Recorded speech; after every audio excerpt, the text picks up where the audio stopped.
لعبة تشارلي الشيطانية امبارح قضت على أول حالة في مصر.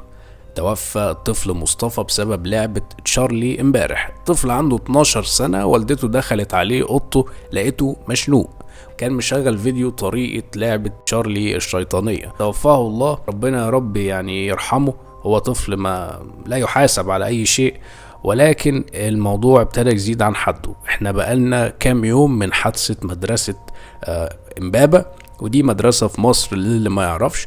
البنات فيها أطفال برضو مارسوا النوع ده من أنواع السحر أو اللعبة التافهة دي، ولكنها ما طلعتش تافهة ولا حاجة، دي طلعت لعبة شيطانية.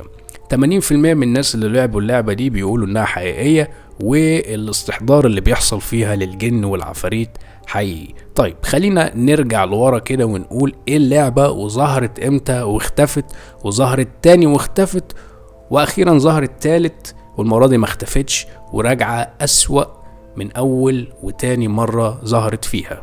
لعبة تشارلي هي لعبة من انواع الالعاب اللي بتستدعي ارواح شريرة. طريقة لعب اللعبة دي، واتمنى يعني محدش يجربها يا جماعة، ان انا بحس انها نوع من انواع ممارسة السحر والشرك بالله والعياذ بالله يعني. فاحنا بس بنقول ايه اللي حصل. اللعبة ليها قواعد وليها ادوات، وهي عبارة عن ورقة متقسمة الى 4 مربعات.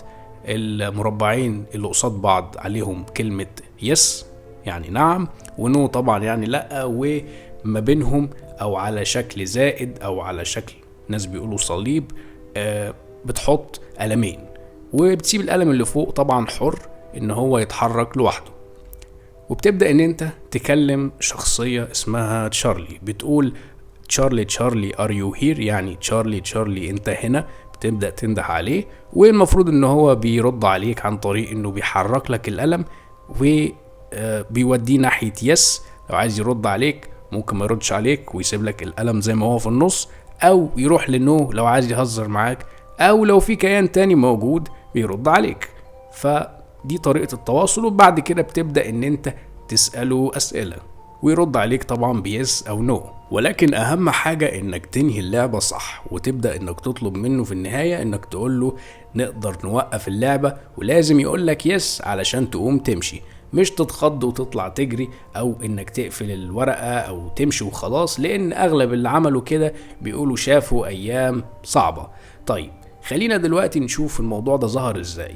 الموضوع ده ظهر ترند سنة 2015، وناس كتيرة كانوا بيعملوه، في منهم اللي خدها بتريقة، وفي منهم اللي طبعا كان بيهرج وحاجات زي كده، ولكن في ناس اشتكت ان الموضوع حقيقي، وابتدت تحصل اصابات وازمات نفسية، وناس يجيلها تهيؤات، وناس تشوف خيالات وتسمع أصوات لأطفال وناس مش موجودين. وهوب سنة 2015 حصل فيها الموضوع ده.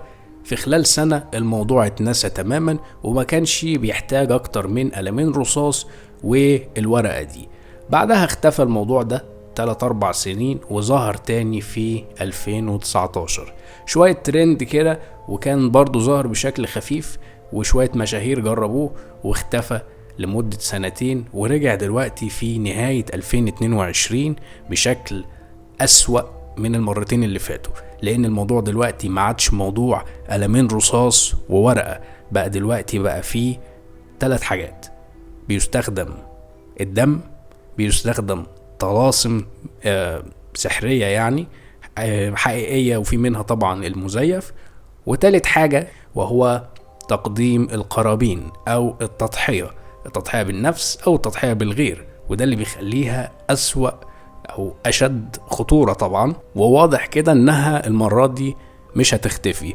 وواضح أيضا يعني إن الموضوع معمول من ناس ليهم علاقة بالسحر والشعوذة، لأن جابها لك كده مباشرة بقى المرة دي، بيجايب لك الطلاسم وجايب لك كل الوسائل اللي تخليك والعياذ بالله تمارس السحر بشكل فكاهي خالص، وكأنك بتضحك وبتهرج. طيب انت استهزأت بالموضوع، المفروض ان بيحصل حاجات مش كويسة ليك، وفي ناس ما حصلهاش اي حاجة، ولكن خليك دايما مع الاحصائية الاكبر. اغلب الناس في اغلب البلاد بيقولوا ان بعد اللعبة دي الحياة ما بترجعش زي الاول، وبتبدأ ان انت ممكن تشوف حاجات، ممكن تبقى نفسيا متضايق وحاسس كده ان انت محبط ومكتئب كلام كتير اتقال، ولكن ابعد عن الشر وغنيله. ما تخليش الفضول يوديك في حتة بعيدة عن ربك ودينك. انت خليك في اللي انت فيه، وحاجة زي دي مش هتعمل لك اي حاجة خالص غير ان هي هتخليك تمارس السحر بطريقة غير مباشرة، زي بالظبط اللي بيعمل اي حاجة غلط بطريقة غير مباشرة من كل نواحي الذنوب في الحياة. فهو الموضوع دلوقتي يا جماعة في الغالب سحر، يعني في الغالب ناس الجماعة اللي بيعملوا كتب زي شمس المعارف والطلاسم والسحر، الموضوع دلوقتي بقى مباشر انه عايز يدخلك في القصة دي. طيب ايه اخطر حاجات بتحصل دلوقتي للناس اللي بيلعبوا الالعاب دي؟ هي عدم الوداع، ان انت ما بتعملش وداع في اللعبة دي لشخصية تشارلي ده.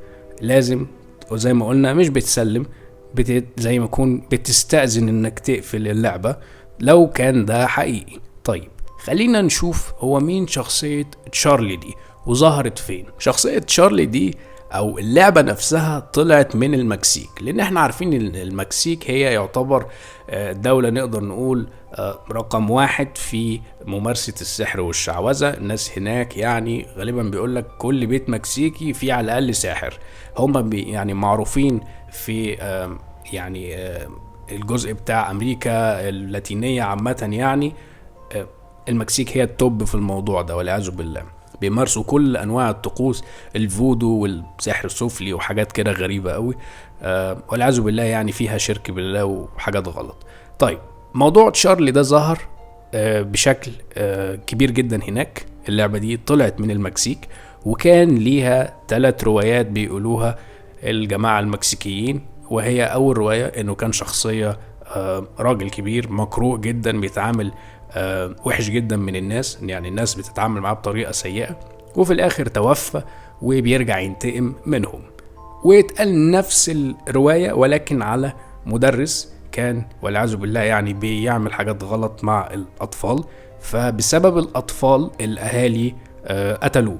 ولما قتلوه ابتدى ان هو يرجع وينتقم من الأطفال دول، فبيكره الأطفال وفي الغالب يكون ضحاياهم الأطفال. وده اللي حاصل للأسف في جميع أنحاء العالم، الموضوع دايما بيروح لضحايا أطفال. وتالت رواية والأخيرة بتقول إن تشارلي أصلا مش بني آدم، ده شيطان أو كيان شيطاني مجهول بيتم استدعائه بالطريقة دي، واللي اتسبب في ظهوره بالشكل ده أو عن طريق اللعبة دي ساحر من الصحراء. ولكن ايا كان ال3 روايات سواء هم صح او غلط، الموضوع كله رايح في سكة زي ما قلنا السحر والشعوذة.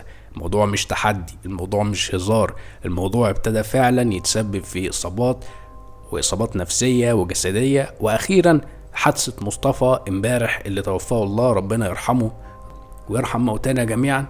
احذروا يا جماعة الموضوع ده مع ربك ودينك، وربنا يستر علينا. متنسوش اللايك والاشتراك. سلام.